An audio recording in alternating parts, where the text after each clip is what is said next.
This is my cheap BMW F11, but you're probably wondering how cheap. 2,900 euros cheap. And that sounds like a super good deal, but I can assure you it's not necessarily the case. I found this BMW 525 diesel on Facebook, and after seeing the price, I bought it immediately. In the last episode, we pulled the engine out and started rebuilding it in order to repair the damage caused by the broken timing chains. We ended the video by reinstalling the overhauled engine head, while in the meantime the main bearings did not fit. But this beautiful car has been abandoned and neglected for far too long, and it deserves to be put back on the road. So today we'll hopefully put this N57 engine fully together and start it for the first time and hopefully test the car. But we will see about that. We ended the last video with reinstalling the head and some components around it. The next step would be to reinstall the crankshaft with the bearings. But as you know, the NE brand bearings were way too tight. So then here is original BMW bearings. I already opened all of them and laid them out.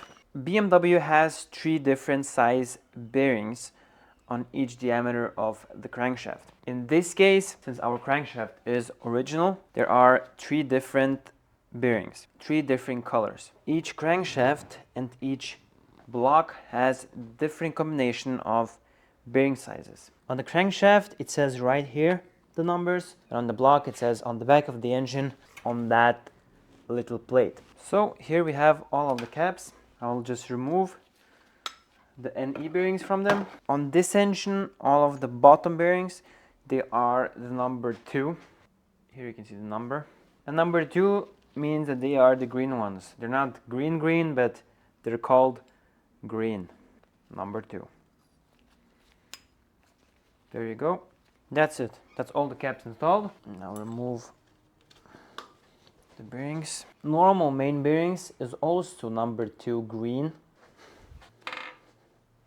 except for the middle one with the thrust washer. This one is number 3. So this one is white. This one goes here in the middle. I can actually see immediately that the fitment of the bearings is a lot better than the NE brand. The crankshaft.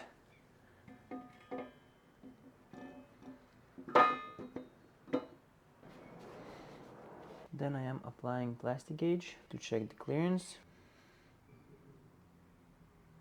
Then the caps with the new bearings. And then all bolts again for torquing. I'm not gonna show this because we did it in the last video. So I'll just torque them to spec, which is 25 Newton meters, 50, and then 60 and 60 degrees. So now I torque them to spec, and already you can see that this looks a lot better than the last time.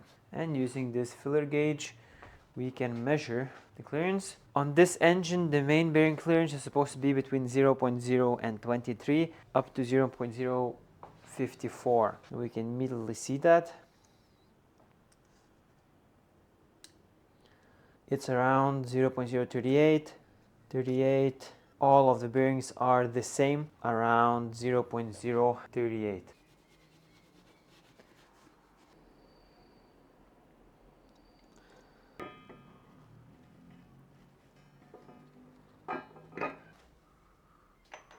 Then here I have the new bolts. Now I'm just gonna torque them to spec again for the last time. Now all the main bearing caps are torqued to spec. Now it's time to reinstall the rod bearing caps for the final time. I ran out of assembly lube, so I'll just use normal engine oil, because anyway you crank the engine over before starting. I will torque down these 4, then we'll turn the crankshaft and then put on the middle ones. Of course, new bolts. First torque is 20, and then it's 70 degrees twice each bolt. In order to turn the crankshaft, I'm gonna put on the vibration damper in the front of the engine.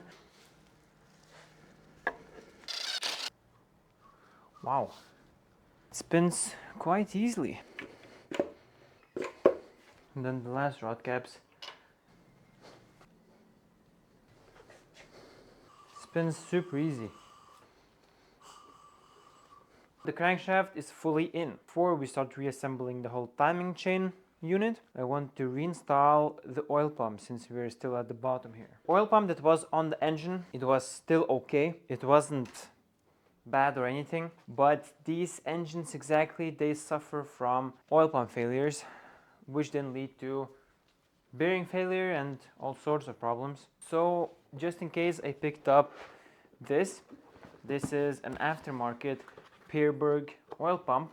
I have heard people having good experiences with them. It was also for a pretty good price to the fact that you get a brand new oil pump. So here it is. I mean, it looks like it's good quality. Then there's also this support bar sitting right here. Oil and vacuum pump to crankcase is torqued to 19 Newton meters. Before we put the oil pickup on, I want to squirt a bunch of oil into the oil pump. And here I have the old oil pickup, but I cleaned it thoroughly. There's nothing left, or I mean there wasn't really anything either way. Reinstall it. I couldn't find the oil pickup for some reason, but what I found on forum, it's 10 Newton meters. Now our work here at the bottom is close to done. When it comes to setting the timing of the high pressure fuel pump, there's a notch here that lines up with the sprocket, but it's not at TDC, it's supposed to be slightly before TDC. Now the engine is at top dead center on cylinder 1 and 6, and we can see that the tab is right here. Here I have a picture of the special tool, and you can see right here is the hole for the TDC, and you have to spin it a bit, the crankshaft, until the hole lines up here. I don't have that tool, but these engines don't really need the high pressure fuel pump to be in time. They will work anyway, so I will just put it manually at the position where it looks around the same. So it is almost vertical. That seems around correct. And now we can start assembling. And here I have the sprocket that I bought new. And on the sprocket there is this notch here. This notch is supposed to line up with this notch in the block. So you line up the little mark. Then here I have the new bolt. So now we'll just rotate it until it lines up with the notch in the block. Just like that. Remove the oil squirter. Then we can start assembling the chains. This time I picked up brand Evis. Also on the crank. Then the guide rail. Then this guide rail. And then the new oil squirter. Oil squirter is torqued to 8. The chain tensioner 10. And the guide rails are 20. Now I will remove.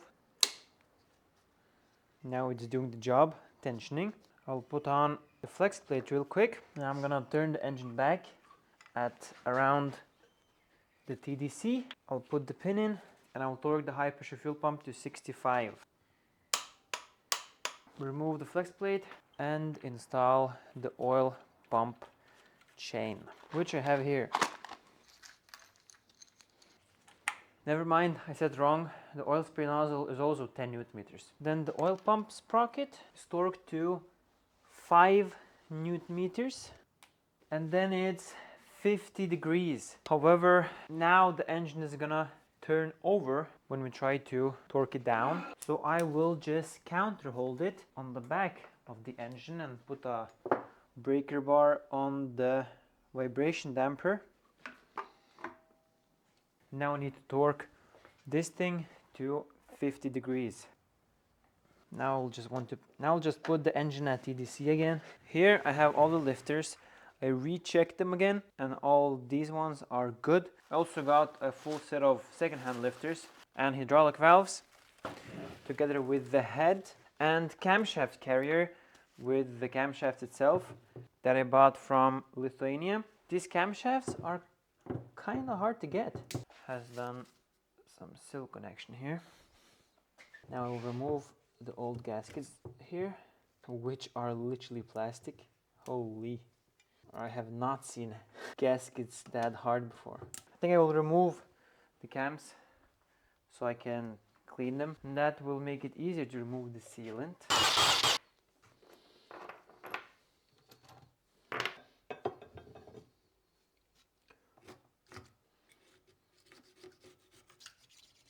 Now I clean the whole thing up. When it comes to camshafts, there are special positions that the cams sit at. It is, I'm not sure if you can see, there's 2 dots on this camshaft and 1 dot on that camshaft.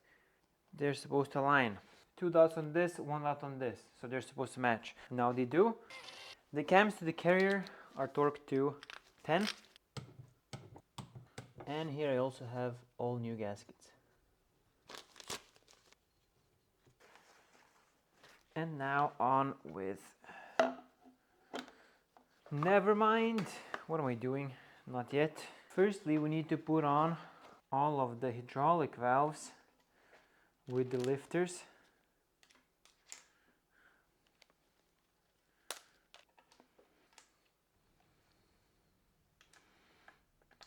Make sure all of them are in place. The camshafts.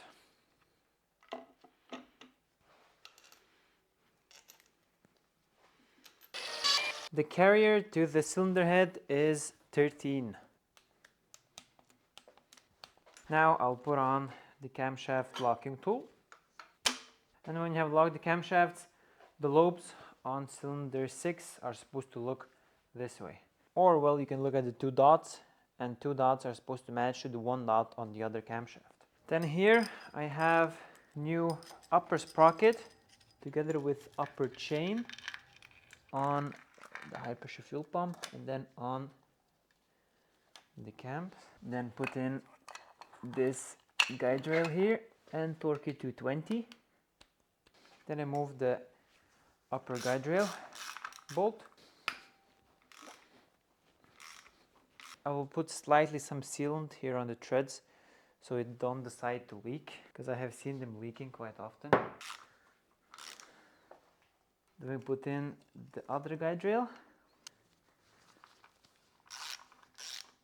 Brand new top sprocket bolts.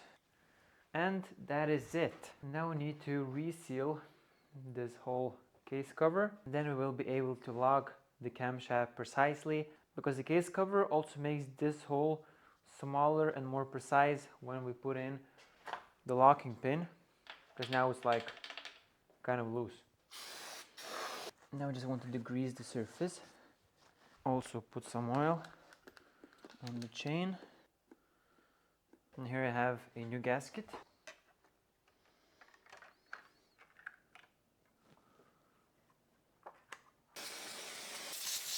Here I have the case cover. So here was the piece that got broken off. No big deal.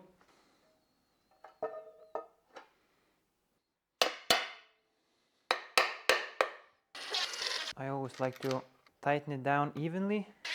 This case cover, I just always go snug by hand.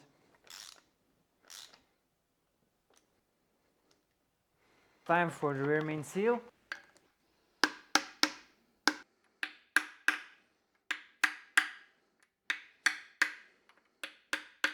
That is good. Then is this whole thing for the crankshaft position sensor. And finally, the whole flex plate itself. For the flex plate bolts, I'm gonna add some tread sealer. It goes straight into the crankcase and it can leak.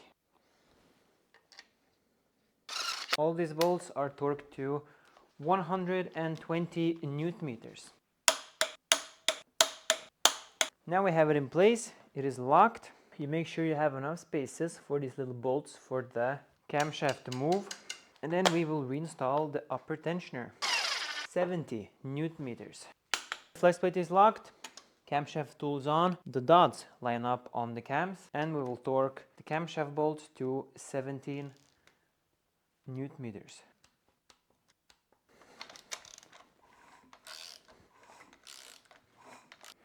And if you put the tool now, slide right over. Perfect. Here I have the complete oil pan, which I cleaned up, but it's also like oxidated and stuff. But inside it's completely clean. Then I also have a new gasket for the oil level sensor. The surface here for the sensor is very rough, so I put a little bit of sealant on it, on the new gasket.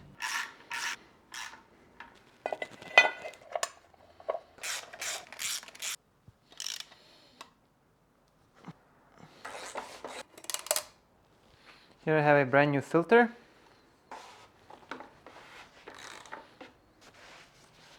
Now I'm waiting on more parts, so we can't do anything more with the engine. But in the meantime, the rear caliper for some reason was off, or now I checked there was another one on without that electric handbrake. So I want to swap it out, and then we need to, I guess, bleed the brakes. So we need to reset the caliper first. So firstly, remove 2 screws from the engine. Then you move the engine to the side and pull it off. And here's the motor that engages the handbrake. Then we need to push back the spring in here. And for that we take a Torx, put it in here, turn it clockwise. Yeah. So turn it clockwise until it stops. Then we need to compress the caliper.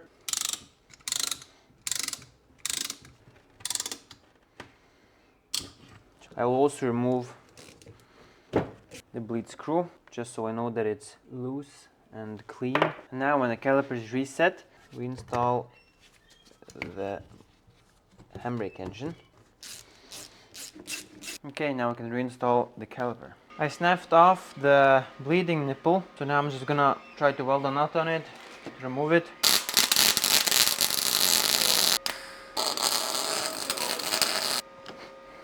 So after a few attempts, I managed to remove it. And if you weld too much, you can damage the seals, but I tried to not weld too much at the same time, and it doesn't seem like it got hot. So this is the caliper that was on the car, not the one that I got with the car. It didn't have this engine, and the one that did have this engine was apparently for the right side. However, the engine is the same for both sides. We bled the brakes and we put the caliper on. Then here I have the valve cover. It is some random aftermarket one. So first thing is the camshaft position sensor. Okay, now I can put the valve cover on. The injectors, I cleaned all of them up as best as I could. A bit surface rust, but I think it should be fine. So here I have a new copper washer. I will need to recoat them.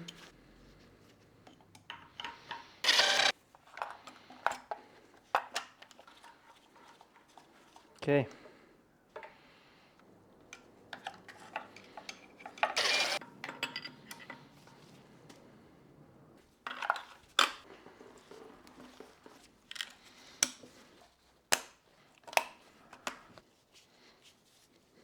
Now it's the manifold and the EGR. So the EGR goes here in the front.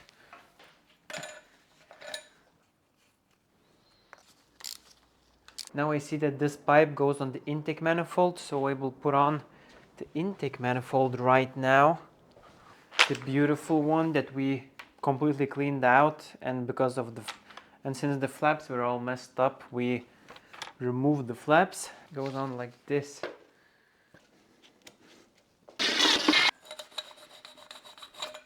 Then I have a new gasket right here on the manifold. It's actually quite interesting. On real OEM, it does say that it needs a gasket here, but there never is one, so I'm not sure.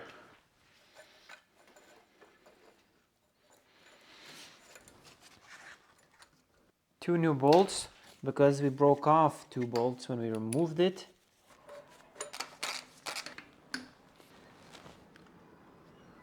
So then the oil dipstick. Good.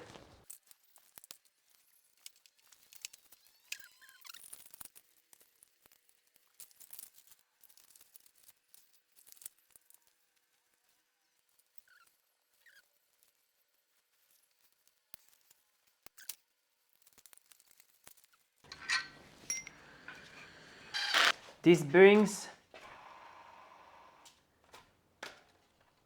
are also shot, at least some of them. So here I have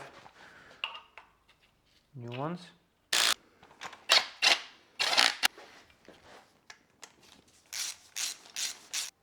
So it seems that the only thing right now is like the turbo and the DPF.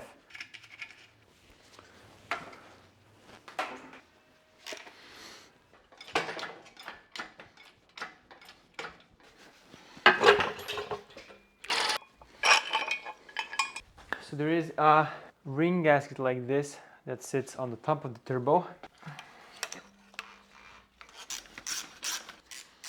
But now we see here that it says Honeywell. So maybe the actuator has been changed, or the whole turbo. So then the new gasket, that is a big thing.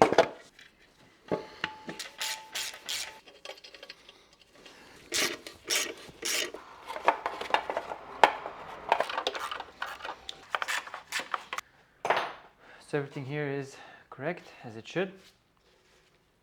I forgot there's also this engine mount bracket here.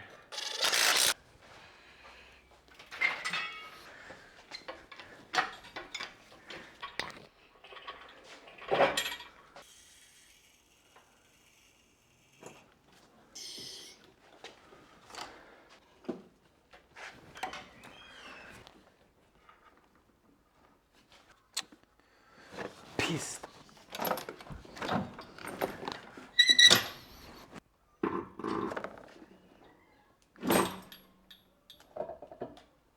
Now there is almost no gap between the engine and the gearbox, and the engine is on the mounts, but as soon as I release it, the engine falls this way and then there becomes a massive gap. So I'll try to real quick put in a top bolt here, if I can manage. So now there are big bolts that hold the engine housing in place, both like this all the way around. I already put them in here from top. The ones that are on top, I managed to, it's pretty good space here actually. I thought it's gonna be less space, but pretty good spacing. So I just put a wrench on it, and so I managed to tighten all the top ones. I will just connect some pipes right now, just so they don't start leaking on me when I'm under the car.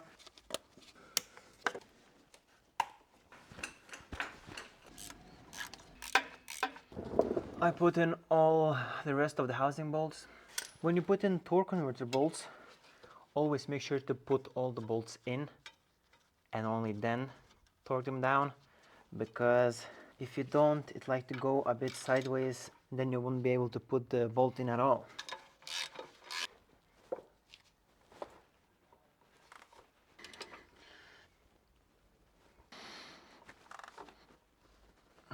Then it's the starter motor.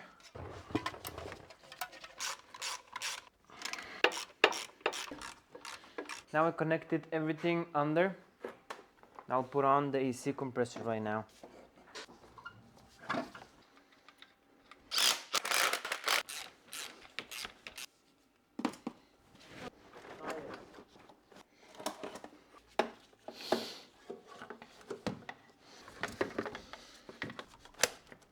Then the belt.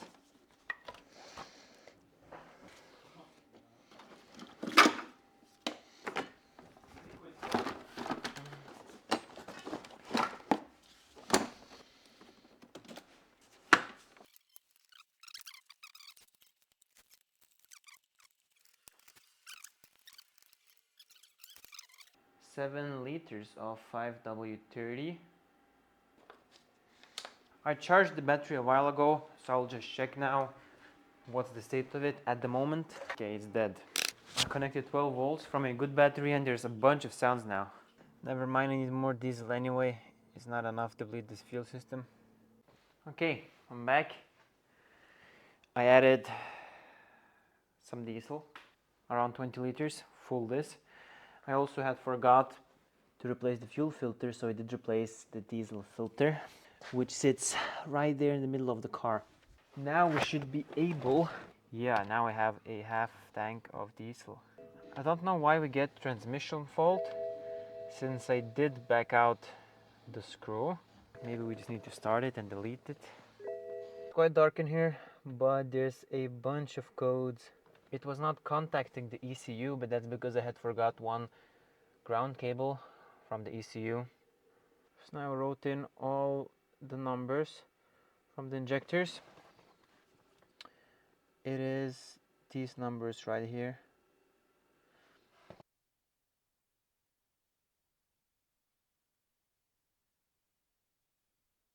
Okay, my mic was off in the last clip, but now I'm bleeding the fuel system.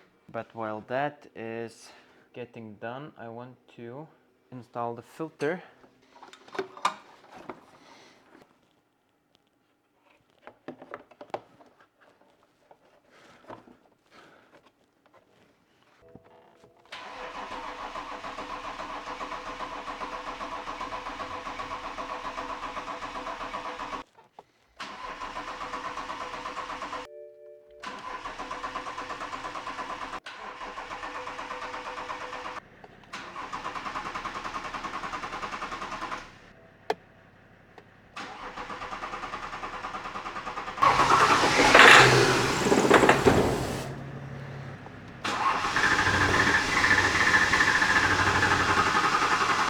Started. So I just switched the camera off and I was gonna go home and I was like, okay, I'm gonna try to start it one more time, and it fired up.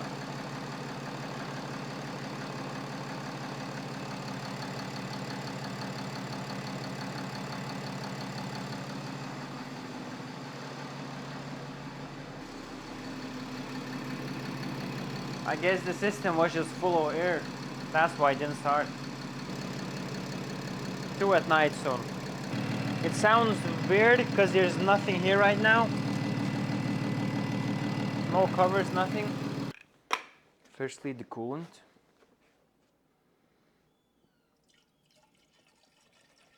I'll put it on highest heat, ignition on.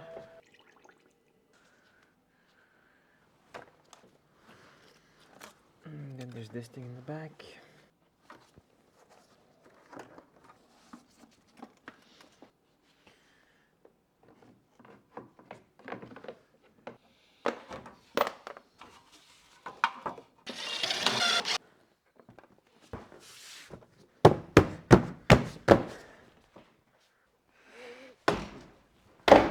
So then I got the 2 tires mounted on 2 of the summer wheels that was missing it.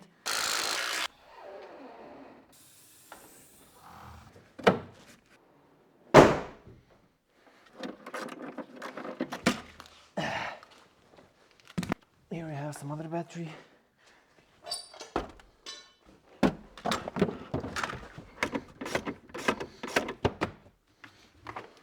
What pisses me off a lot is when I buy a car and then there is a bunch of covers missing and such. Oh, the compressor is working.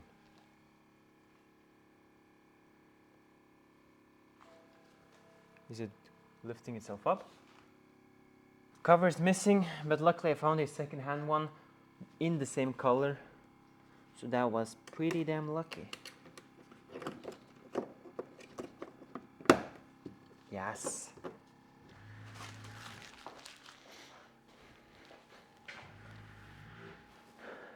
Yeah, the car is lifting itself up. Let's go. Okay, I guess let's see if it starts now.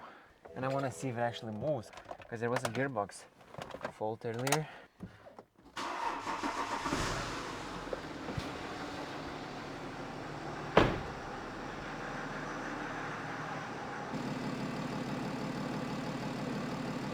That's crazy how quiet it sounds.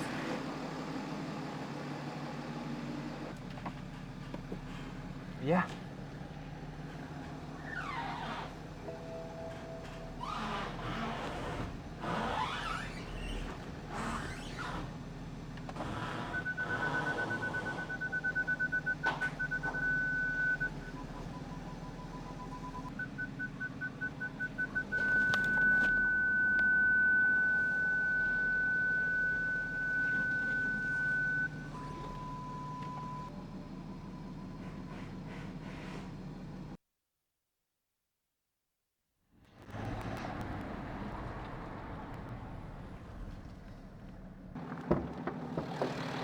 The engine runs perfect. Runs nice. However, there's so much lights, brakes, parking brake not working, a bunch of stuff, and there's a problem that you can't delete the codes. I was hoping to finish this car in this video, but there's just too much things wrong. Right now the car seems to be stuck in some kind of transport mode, I think, for some reason. I'm not sure why. So you can delete the codes, you delete them, they just do not disappear, they are still there. Also, the fan is always on the lowest setting, and yeah, a bunch of weird stuff, as well as the steering rack in the back, because this car has active steering, so the back wheels, they do move. So there's something wrong with that. That is also seized on one side, and I think that is also because of the transport mode. I did try different diagnostic tools. Yeah, and then we still need to get this car inspected, fix the lights, fix the dent on the other side, so I think that's a whole other video. I did test the car, drive it. Drives okay, engine-wise, gearbox-wise, perfect. But the steering wheel is sideways because of the steering rack, and yeah, a bunch of weird issues. So that is gonna be it for this video. If you enjoyed it, make sure to check out my Patreon. And if you would like to, you can support this channel. And I hope to see you in the next one.